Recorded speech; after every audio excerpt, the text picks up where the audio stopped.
This is your last chance to leave this video. After this, there is no turning back. You click off this video, the story ends. You see recommended videos of what you want to believe. You click like on the video, you stay in Wonderland, and you see how deep the rabbit hole goes. This is the truth about Dream's manhunts.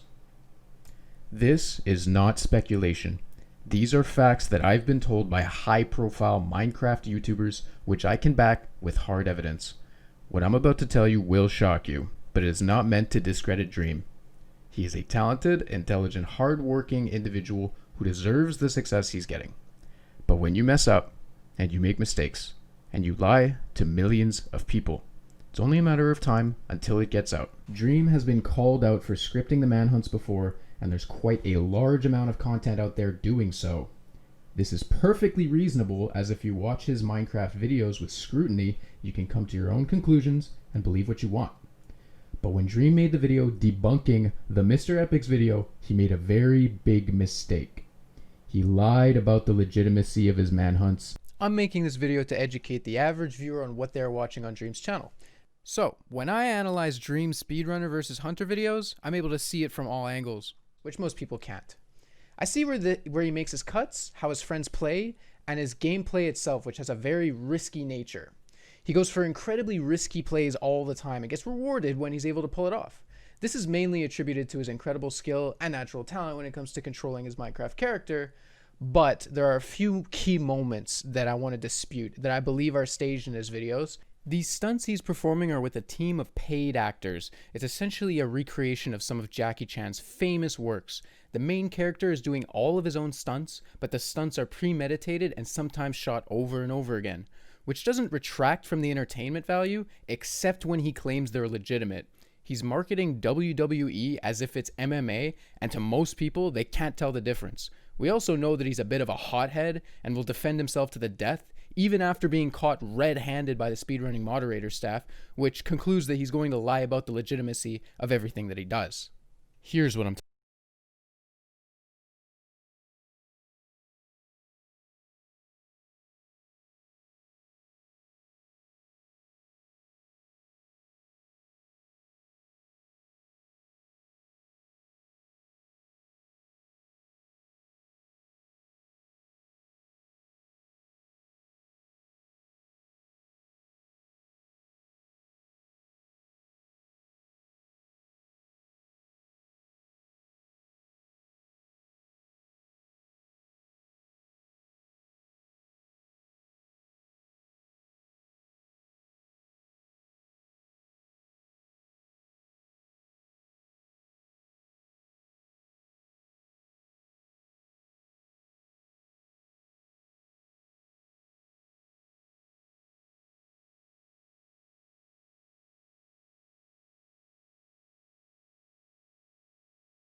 gotta admit it's really clever, but after some testing myself, I realized that the odds of this turning out the way it did are extremely low. First off, when the TNT teleports into the nether, they all occupy the same block. So when the first TNT goes off, there's no telling where the rest of them will go. Attempting this multiple times confirms that the pattern is completely RNG dependent, which makes the scenario even more unlikely. They also needed to be perfectly standing over the void with exactly dirt blocks or some equivalent toughness block, otherwise the blasts do almost nothing to full iron armor players. If they built it with cobblestone, the platform won't be destroyed nearly as effectively and nobody would have died. It also kind of looks like Bad Boy Halo just sort of walks off at the end there, probably because they've tried this so many times that they finally got the RNG they wanted, but he survived, so he broke the single block himself and walked off so he wouldn't have to shoot the scene again. There's more to this scene than I could go over, but those were the details I thought were the most fishy. Now, everyone remembers when Dream was pushed off his portal and landed on his horse, right? Well, I urge the audience to think critically and try to remember what happened earlier in the video. He towered up in this spot and attracted the attention of the hunters. Now, as he's doing this, you can survey the surroundings and notice that, wait, there aren't any horses around. Like, none at all. So how did the horses get there?